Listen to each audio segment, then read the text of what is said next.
وبركاته. إن الحمد لله نحمده ونستعينه ونستغفره ونعوذ بالله من شرور أنفسنا ومن سيئات أعمالنا. من يهده الله فلا مضل له ومن يضلل فلا هادي له. أشهد أن لا إله إلا الله وحده لا شريك له وأشهد أن محمدا عبده ورسوله.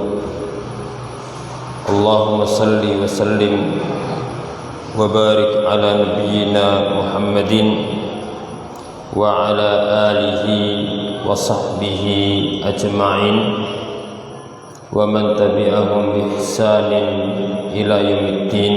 أما بعد. Ma'asyiral muslimin, para jemaah sekalian, para hadirin rahimakumullah, kita bersyukur kepada Allah Subhanahu wa taala yang memberikan taufiknya kepada kita untuk menjadi seorang muslim yang senang dengan ilmu, dan ilmu merupakan ibadah mulia kepada Allah Subhanahu wa taala, karena dengan ilmu kita akan mengenal Allah sesembahan kita. Dengan mempelajari ilmu kita akan mengenal agama kita, cara ibadah kepada Allah. Dengan mempelajari ilmu kita akan mengenal panutan kita, Nabi Muhammad sallallahu alaihi wasallam.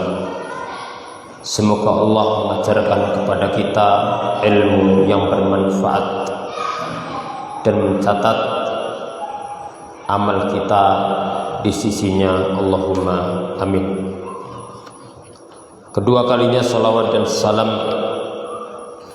semoga tercurah kepada baginda Nabi kita Muhammad sallallahu alaihi wasallam, keluarganya, semua para sahabatnya, dan umatnya yang setia sampai hari kiamat. Insyaallah pada kesempatan yang mulia ini kita akan melanjutkan pembahasan kita dalam mengkaji Hudas Salam fi Usuli al-Islam, petunjuk Allah berkaitan dengan dasar-dasar Islam, pondasi keislaman kita. Kita telah membahas tentang mengenal Allah, yaitu mengenal sesembahan kita, yang mencakup 4 hal penting: mengimani wujudnya Allah, mengimani rububiyah Allah, mengimani bahwasanya Allah zat satu-satunya yang wajib diibadahi, dan mengimani nama dan sifat yang Allah tetapkan dalam Al-Quran dan disebutkan nabinya Muhammad sallallahu alaihi wasallam sesuai dengan ketinggian dan kemuliaan Allah. Kemudian kita sudah memasuki al-aslu tsani, landasan agama yang kedua, yaitu mengenal Islam, yaitu mengenal cara ibadah kepada Allah. Mengenal Islam berarti mengenal cara ibadah kepada Allah. Pembahasan tentang mengenal Islam ini mencakup yang pertama tentang Islam dan rukunnya. Islam dan rukunnya. Kalau disebutkan Islam dan iman, maka Islam berkaitan dengan memperbaiki amalan-amalan yang tampak, termulia adalah rukun Islam yang 5. Kemudian kita sudah membahas tentang martabah tsaniyah, yaitu tentang iman. Iman berkaitan dengan memperbaiki sebaik-baiknya amalan-amalan batin, yaitu keyakinan. Berkaitan dengan masalah keimanan yang paling mulia dan paling tinggi adalah rukun iman yang 6.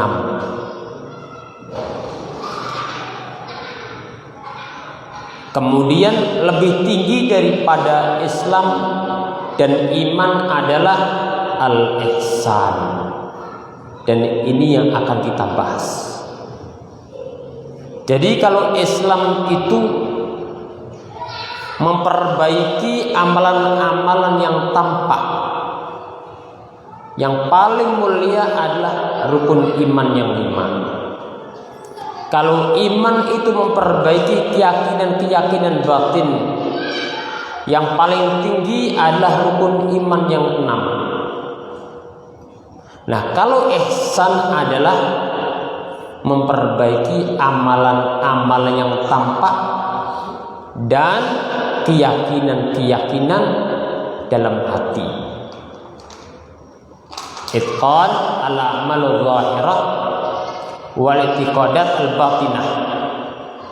Memperbaiki amalan-amalan yang tampak dan memperbaiki sebaik-baiknya keyakinan-keyakinan hati. Mu'allif mengatakan summa dzakara al-martabata tsalitsah wa hiya al-ihsan. Setelah menyebutkan Islam dan iman, belum menyebutkan derajat yang ketiga, dan ini paling tinggi. Karena maratibud-din, tingkatan agama 3, Islam, iman, ihsan, ini paling tinggi. Wa yal ihsan wa bayyana arkanahu. Belum menyebutkan tentang rukun ihsan. Sebagaimana Islam itu ada rukunnya, iman ada rukunnya, ihsan juga ada rukunnya. Sebagian menyebutkan ihsan itu punya satu rukun, sebagaimana dalam kitab Salasatu al-Usul. Tapi di sini al-muallif menyebutkan bahwasanya ihsan itu memiliki 2 rukun, dan itu tidak ada bedanya, karena hakikatnya sama. Kalau yang menyebutkan satu itu gabung, anta budallah ka'annaka tarah wa illam takun tarah fa innahu yarak, digabung satu rukun. Adapun yang menyebutkan 2 rukun itu diperinci. Anta budallah ka'annaka tarah, rukun yang pertama. Rukun yang kedua, wa illam takun tarah fa innahu yarak. Jadi kalau sampean mendengar ada menyebutkan ihsan punya satu rukun, sebagai menyebutkan ihsan punya 2 rukun, itu hakikatnya tidak ada bedanya. Satunya digabung, yang menyebutkan 2 apa?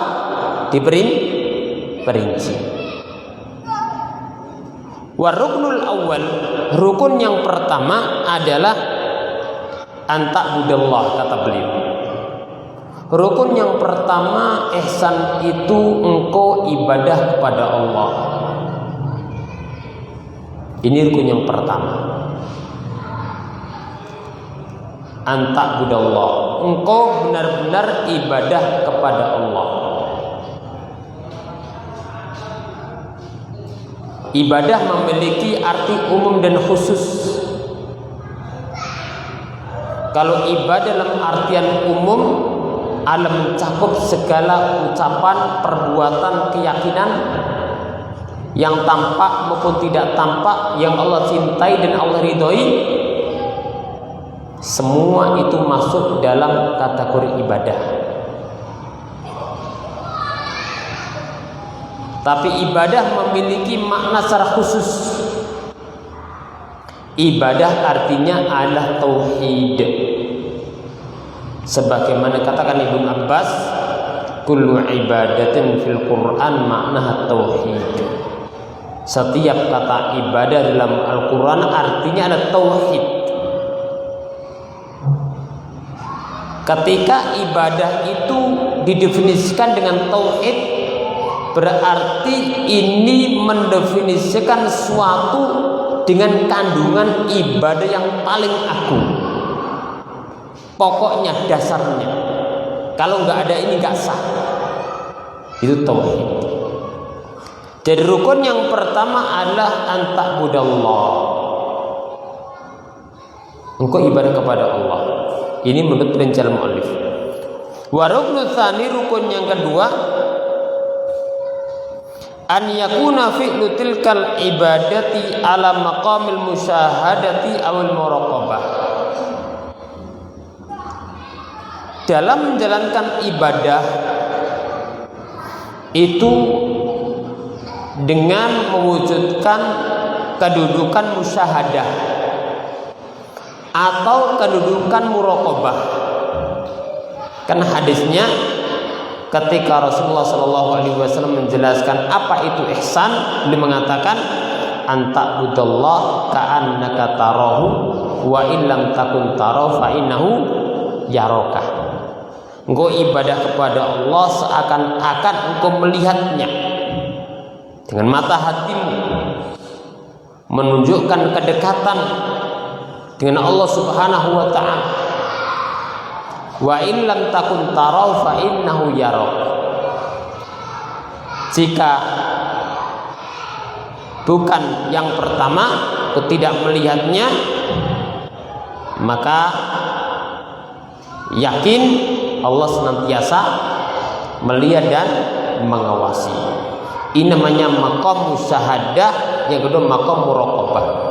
Maqam musyahadah seakan-akan melihat Allah dengan mata hati kita.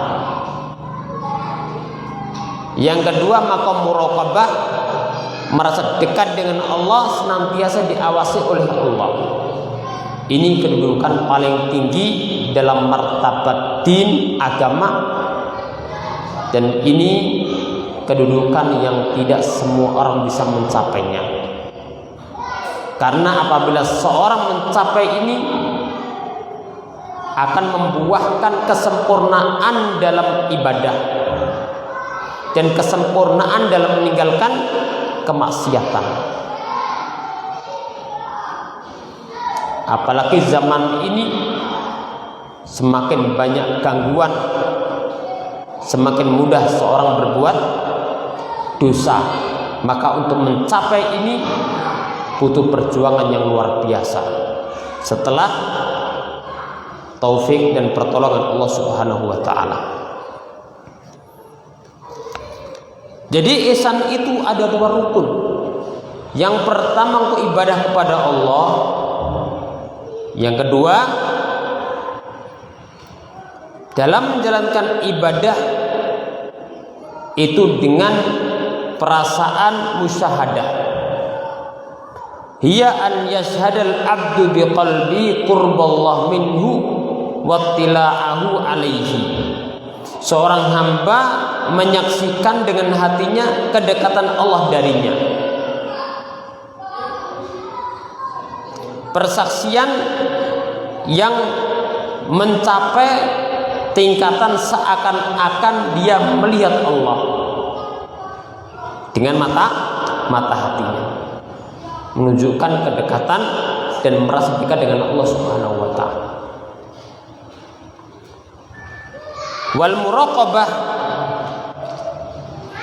hiya an yastahdir al abdu fi qalbi qurballah minhu wa tila'u alaihi fayatakhayalu annahu la yazalu baina yadayhi wa anna Allah muraqibun lahu. Yaitu seorang hamba menghadirkan dalam hatinya kedekatan Allah. Allah senantiasa mengawasinya. Dia merasa berada di hadapannya dan yakin Allah senantiasa mengawasi dia. Ini maqam muraqabah. Jadi musyahadah seakan-akan melihat Allah. Kalau muraqabah gampangnya senantiasa merasa diawasi oleh Allah Subhanahu wa taala.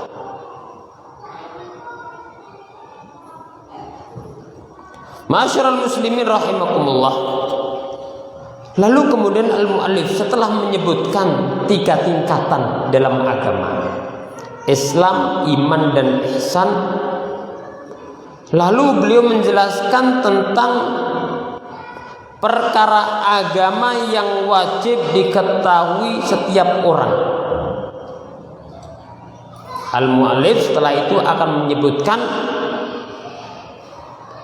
hal yang wajib diketahui oleh setiap hamba.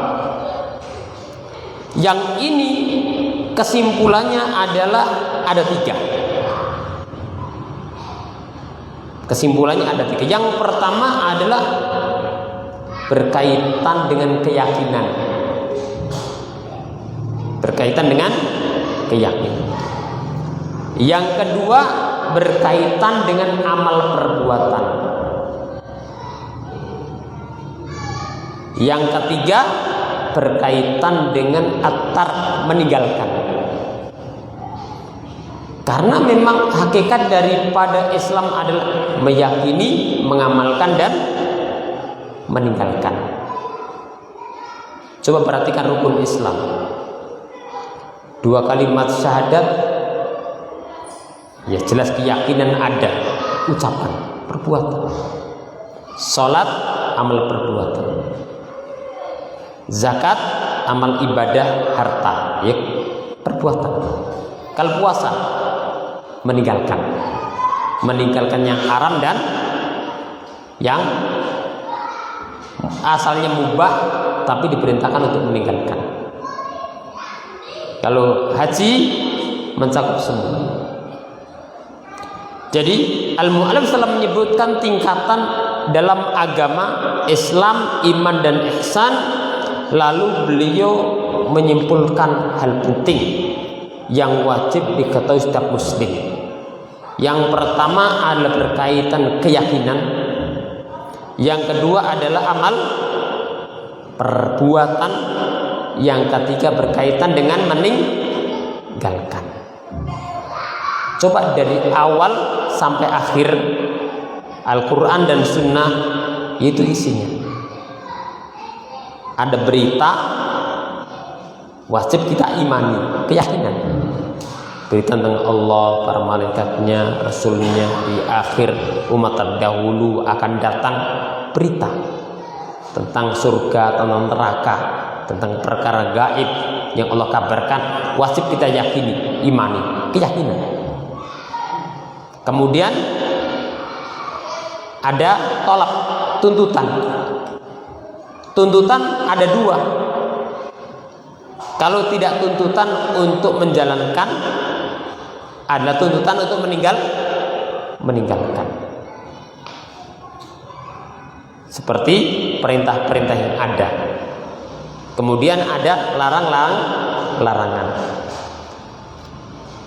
Kalau perintah bisa wajib dan bisa sunnah. Yang meninggalkan adalah sesuatu yang haram. Lebih mulia lagi meninggalkan yang haram plus yang makruh. Kita mulai dari yang pertama. Hal yang wajib diketahui oleh setiap hamba. Al-awwalu al-i'tiqad, yaitu hal yang berkaitan keyakinan, keimanan. Wal wajibu fihi kaunu mutabiqan lil haqqi fi nafsihi bi muwafaqati syar'i. Yang wajib bagi setiap hamba dalam masalah keyakinan adalah bahwa keyakinan itu harus sesuai dengan kebenaran. Harusnya dengan zatnya itu benar, sesuai dengan syariat. Kalau berita dari Allah pasti benarnya. Dzalikal kitabu la raiba fihi. Itulah kitab yang tidak ada keraguan. Tidak ada keraguan dari si asalnya, datangnya dari Allah Rabbul Alamin. Tidak ada keraguan dalam masalah isinya. Beritanya semua hak. Wa tammat kalimatu rabbika sidqan wa adla. Dan sungguh sempurna kalimat Rabbmu, jujur dan adil. Apa tafsir ayat ini jujur dan adil? Kata para ulama, sidqun fil akhbar wa adlun fil ahkam. Beritanya semua jujur, benar, nggak ada kebohongan. Hukumnya, perintahnya, larangannya semua adalah adil. Adil itu menyamakan yang sama dan membedakan yang beda. Itu adil. Berarti adil itu gak mesti podo. Makanya dalam syariat warisan bagi laki-laki adalah lidzakari mithlu hadzil unthayain. Laki-laki 2 bagian bagi perempuan. Sama apa tidak? Enggak sama. Adil apa tidak? Adil. Makanya adil itu menyamakan yang sama dan membedakan yang beda. Orang tua satunya punya anak sudah kuliah, satunya masih SD. Satunya dikasih sangu ketika berangkat sekolah umpama 30.000 atau 50.000.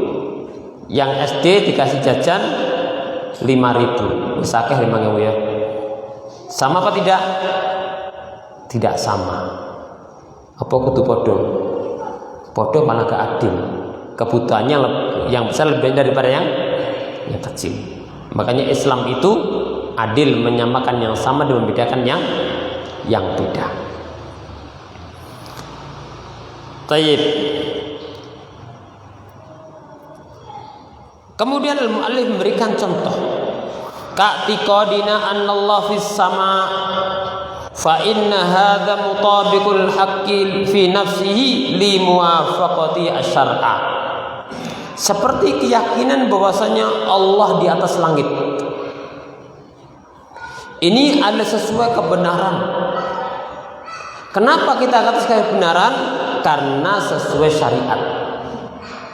Al-Quran menjelaskan Allah tentang dirinya. Innallaha 'alal arsy istawa. Allah bersama di atas arsy-Nya.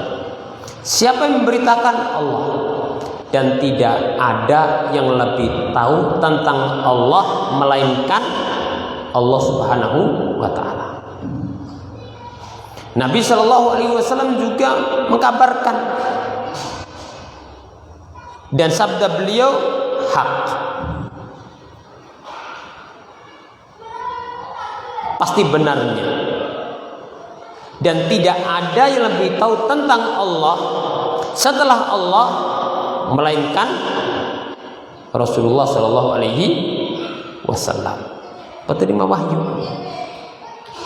Ana a'lamukum billah wa atqakum lillah, kata Rasulullah. Aku orang paling tahu tentang Allah dan aku orang paling bertakwa kepada Allah. Ini menunjukkan semakin seorang kenal dengan Allah, dia akan semakin bertakwa. Karena paling tahu tentang Allah adalah Rasulullah, maka beliau orang yang paling bertakwa kepada Allah. Fadalailu syar'i ala uli katsirah. Dalil dalam menunjukkan ketinggian Allah di atas langitnya sangat banyak sekali. Wa qad dzakara Ibnu Qayyim anna adillatal ulu aktsar min alfi dalil. Ibnu Qayyim mengatakan dalil tentang ketinggian Allah itu lebih dari 1000 dalil. Lebih dari 1000 dalil. Banyak sekali. Sebagian disebutkan oleh Syekh Abdul Razak ketika membahas tentang asma dan sifat. Nama Al-Ali sebutkan. tentang dalil-dalil tersebut. Innallaha al-istawa diulang-ulang dalam Al-Quran 7 kali kalau nggak salah. Ilayyas adul kalimut thayyibu wal amalu sholihu yarfa'u. Kepada Allah lah yas'adul kalimut thayyib, naik ucapan-ucapan yang baik. Naik itu turun apa ke samping? Ilayyas adul kalimut thayyib, kepada Allah lah naik ucapan-ucapan yang baik. Artinya Allah terima. Naik itu ke samping apa ke bawah? Ke atas. Lanjutan ayat, wal amalu sholih yarfa'u. Amal-amal soleh Allah angkat. Kemana diangkat? Sampai ke bawah? Ke atas. Kata Ibnu Qayyim, lebih dari 10 dalil yang menunjukkan akan ketinggian Allah Subhanahu wa taala di atas seluruh makhluknya. Maka keyakinan seorang muslim Allah di atas langit, di atas arsy, ini berdasarkan Al-Quran, sunnah yang sangat banyak, hadis jariyah sangat jelas sekali. Aina Allah fis sama. Allah di mana? Di atas langit. Jelas. Secara fitrah pun demikian. Karena kesulitannya mesti sampai yang meyakini dengan keyakinan yang tidak benar dengan mengatakan Allah di mana-mana, gerak jarinya pun sering menuju ke atas kalau nyebut nama Allah. Fitrahnya mengalahkan pikirannya. Masyarul muslimin rahimakumullah, wa jima'uhu arkanul imani sittatu al-mutaqaddimah wa tawabi'uha min usul i'tiqad. Kesimpulan daripada keyakinan, kan yang wajib bisa muslim yang pertama keyakinan.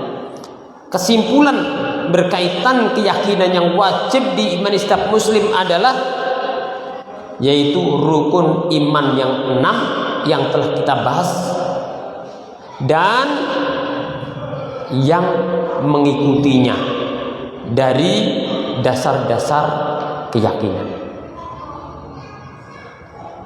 Para ulama ketika menyebutkan dalam kitab-kitab akidah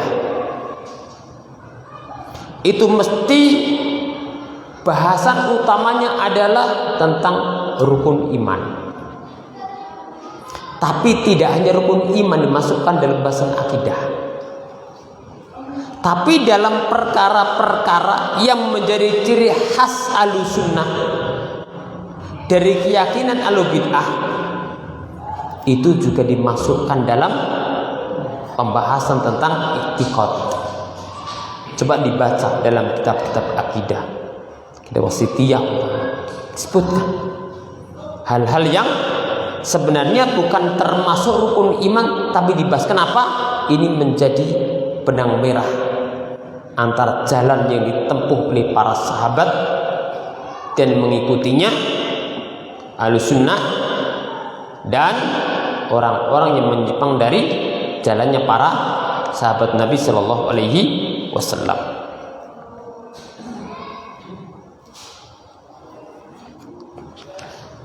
Kemudian Al-Mu'allim menyebutkan yang kedua, hal yang wajib bagi setiap muslim adalah al-thani al-fi'lu, perbuatan. Pertama keyakinan. Jadi kalau kita membaca Quran, Allah memberitakan wajib kita iman. Coba dibaca Al-Fatihah, berita isinya. Al-Baqarah penuh berita. Wal wajib fi muwafaqatu harakatil abdil ikhtiyariyati zahiran wa batinah li syar'i amran wa hillan.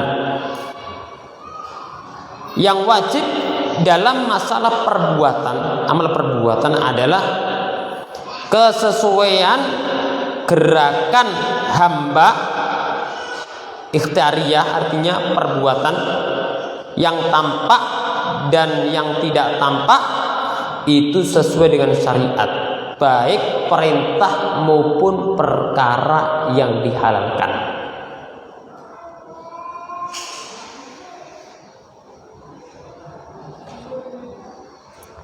Al-Mu'allif ketika menyebutkan ikhtiyariyah, amal-amal yang manusia ada pilihan, karena manusia itu berbuat dengan kehendak dan pilihan. Orang lindur nggak dihitung. Berarti yang dimaksud perbuatan memang ada kehendak dan pilihan.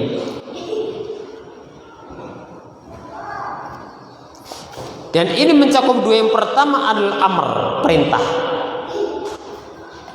Perintah ini mencakup dua.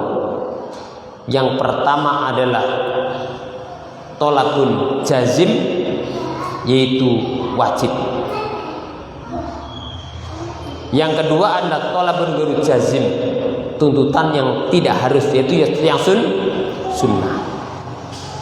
Yang jazim yang harus perintah, ya seperti salat 5 waktu dan hal yang wajib. Adapun yang tidak jazim adalah amal-amal yang sunnah hukumnya. Dan sunnah, walaupun dinamakan sunnah, ini memiliki kedudukan penting dalam agama. Dia ini akan menyemangati, menyempurnakan ibadah wajib, dan akan menyempurnakan kekurangan yang ada pada ibadah wajib. Adapun al-hillu, yaitu al-mubah, yaitu yang dibolehkan. Yang dibolehkan, berarti yang dibolehkan itu netral. Fi'luhu wa tarkuhu sawa. Hal yang boleh hukumnya mubah itu mengerjakan dan tidak mengerjakan itu sama. Artinya boleh kerjakan atau tidak. Tapi ingat, kalau kita belajar tentang hukum ada wajib, ada sunnah, gitu kan? Ini perintah dua-duanya ya. Ada yang haram dan makruh, ini dilarang ya. Kalau yang mubah ini tengah, netral. Tapi ini tergantung apa tujuannya. Suatu mubah kalau menjadi sarana untuk menyempurnakan yang wajib, yang mubah hukumnya bisa wajib. Kalau yang mubah menjadi sarana bagi yang sunnah, yang mubah hukumnya adalah menjadi sunnah. Kalau yang mubah ini menjadi sarana untuk yang haram, berarti mubah ini hukumnya haram. Yang mubah menjadi sarana yang makruh, maka hukumnya adalah makruh. Karena al-wasail ahkamul ghayat, sarana mengambil hukum tujuan. Makanya mubah ini ketika kita mengerjakannya diniatkan yang baik. Contohnya tidur. Kalau tidur niatkan biar nanti kuat ibadah, berarti akhirnya menjadi suatu yang mulia. Begitu pula perkara-perkara dunia, diniatkan yang baik, mencari rezeki untuk menutup diri dari bergantung kepada manusia, kemuliaan. Kemudian Al-Mu'allif menyebutkan bahwasanya fi'lal abdi kisman, perbuatan seorang hamba itu ada dua macam. Ahaduhuma fi'luhuma Allah. Yang pertama, perbuatan seorang hamba berkaitan dengan hak Allah. Seperti apa? Rukun Islam yang 5, salat, zakat, puasa, haji, syarat-syaratnya, rukun-rukunnya, kewajiban-kewajiban, pembatal-pembatalnya. Ini semua adalah perbuatan seorang hamba berkaitan dengan hak Allah. Wal akhar, yang kedua, fi'luhu ma'al khalqi, yaitu perbuatan seorang hamba berkaitan dengan hak para hamba yang lainnya. Kesimpulannya adalah akamul muasyarah wal muamalah mal khalqi kafah, yaitu berkaitan hukum muasyarah, muamalah, pergaulan dengan para makhluk. Itu maksudnya adalah perbuatan hamba. Dan ingat, dalam membabakan muamalah, masalah adab, masalah akhlak itu penting sekali. Ternyata para ulama membahas pembahasan tersebut dalam kitab-kitab akidah. Dalam kitab-kitab akidah. Karena memang adab, akhlak, muamalah yang baik itu jembatan dakwah. Jembatan untuk membuka hati manusia.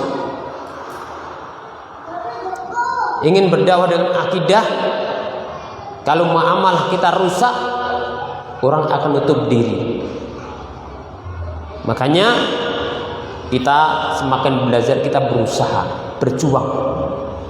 Semakin hari semoga semakin baik, dan semoga Allah mengampuni kekurangan-kekurangan kita. Karena itu penting, jembatan memberikan citra yang baik bagi Islam. Terutama di zaman-zaman banyak orang berbicara tentang Islam, muslimnya, non-muslimnya, yang kenal Islam, nggak kenal Islam, semua diekspos, semua disebar, sehingga terkadang mencemarkan nama baik Islam. Nah, kita abnaul Islam, ahlul Islam, penuntut ilmu perlu berusaha, dan usaha. Dan semoga Allah mengampuni kekurangan kita. Tapi niat kita ada untuk berjuang itu. Karena nikmat yang agung dalam dakwah itu apa? Hal yang paling agung dalam dakwah kepada manusia itu orang lain mau membuka telinganya untuk mendengarkan dakwah Islam. Itu yang paling agung, kunci dakwah. Kalau orang sudah mau mendengarkan, itu sudah nikmat agung dalam dakwah. Karena ketika orang itu sudah mau mendengarkan, insya Allah ini merupakan kunci untuk tersebarnya dakwah Islam. Bagaimana caranya? Yaitu perlu perjuangan muamalah kita kepada manusia, muamalah yang baik. Wa khaliqin nasa bi khuluqin hasanin. Pergaulan manusia dengan pergaulan yang baik, muamalah yang baik. Summa dzakal asal tsalits, kemudian malah menyebutkan yang ketiga. Jadi yang pertama tadi yang wajib bagi setiap hamba adalah keyakinan, yang kedua apa? Perbuatan. Perbuatan ada yang wajib dan sunnah, dan ada yang mubah. Itu semua boleh dikerjakan. Kemudian ada perbuatan berkaitan dengan hak Allah, dan ada perbuatan berkaitan dengan hak para hamba Allah. Berarti sekarang yang ketiga, yaitu at-tark, meninggalkan. Jadi keyakinan, menjalankan, dan meninggalkan. Kalau berita kaitannya dengan apa? Kalau berita, Al-Quran memberitakan, berkaitan dengan keyakinan. Kalau Al-Quran menyebutkan tuntutan, perintah, berarti untuk mengerjakan. Atau larangan sekarang, yaitu apa? Meninggalkan. Asalitar wal wajib fihi mura'atul istinab mardatallah, dalam hal berkaitan dan meninggalkan. Yang wajib dalam hal ini adalah ketika meninggalkan sesuatu yang Allah larang, tujuan kita adalah mencari ridho Allah. Tujuannya apa? Mencari ridho Allah, karena itu ibadah. Itu ibadah. Gampang mana? Menjalankan perintah atau meninggalkan larangan? Gampang Dimas?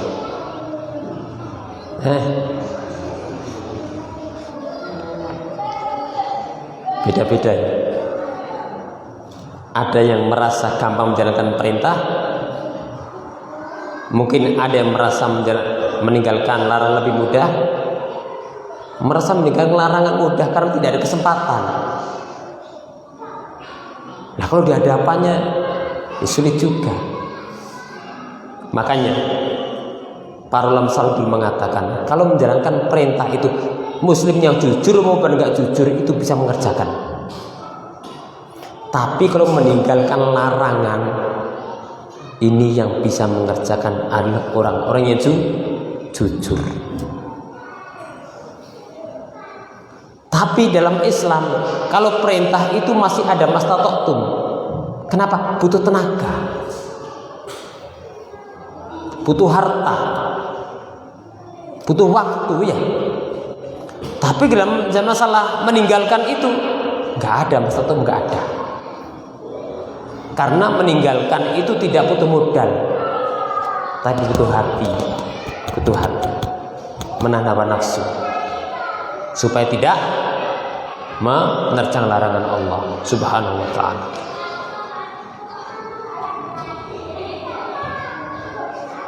Kemudian al-mu'allif menyebutkan kesimpulan dari larangan, pondasi berkaitan larangan al-muharramat. Kalau keyakinan kan pondasinya yang paling utama rukun iman ya. Kalau berkaitan perbuatan yang paling utama rukun Islam. Tapi ada kaitan hak Allah dan para hamba Allah, muasyarah muamalah.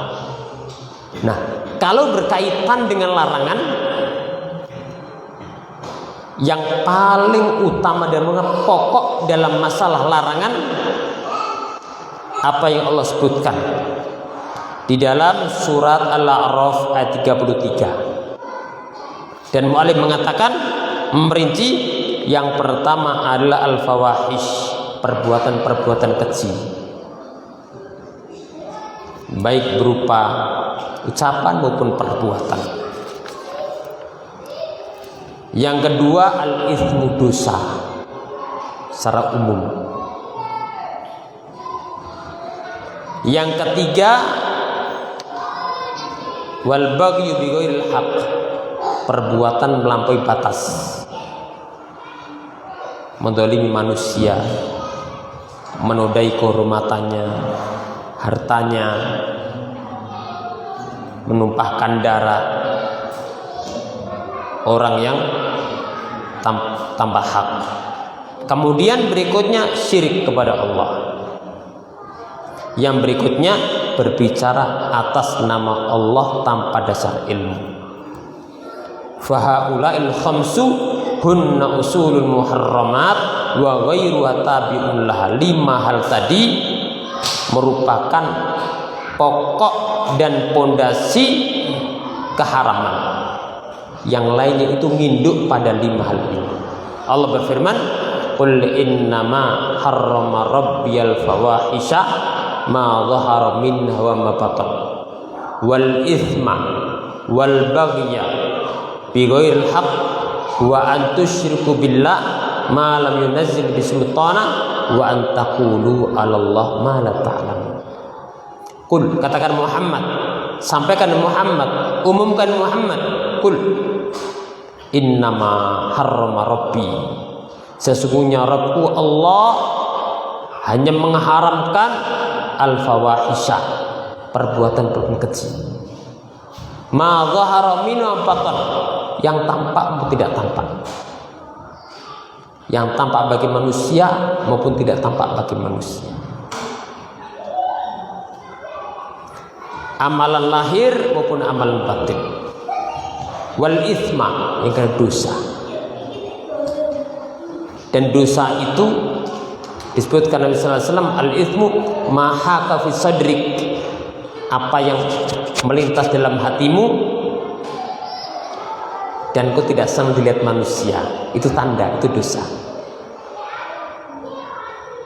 Wal ithma wal baghya bi ghairil haq, melampaui batas tanpa hak. Disebutkan tanpa hak di sini bukan syarat ini, tapi maksudnya ini penjelas.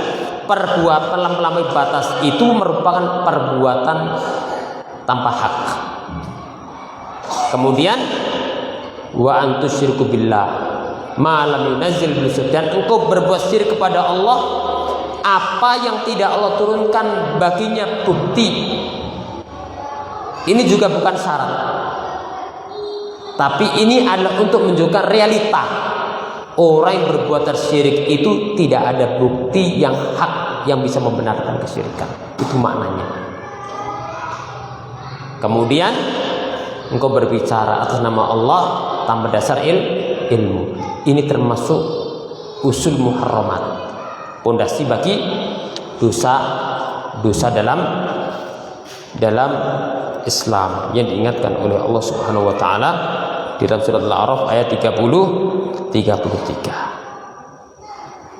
Ini pembahasan tentang al-aslu tsani yang kedua. Berarti kita sudah membahas tentang ma'rifatullah dan sudah membahas tentang ma'rifatu dinil Islam.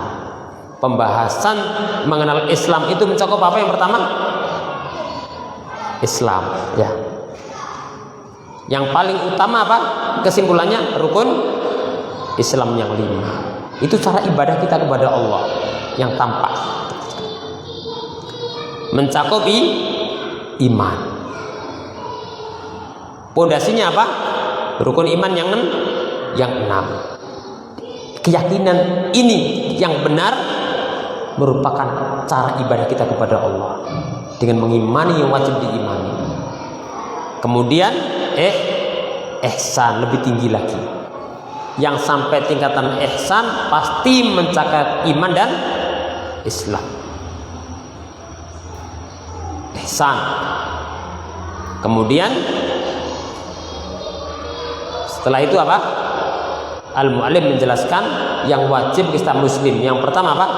Keyakinan, lalu perbuatan dan meninggalkan. Insya Allah pertemuan yang akan datang adalah al-aslu tsalits, yaitu landasan agama yang ketiga, mengenal Nabi Muhammad sallallahu alaihi wasallam. Insya Allah setelah ini selesai, kita akan kembali membahas kitab tauhid biiznillah. Kitab yang sudah punya sebelumnya jangan disia-siakan. Nanti dibawa lagi, kita akan mengkaji dari bahasan yang pertama.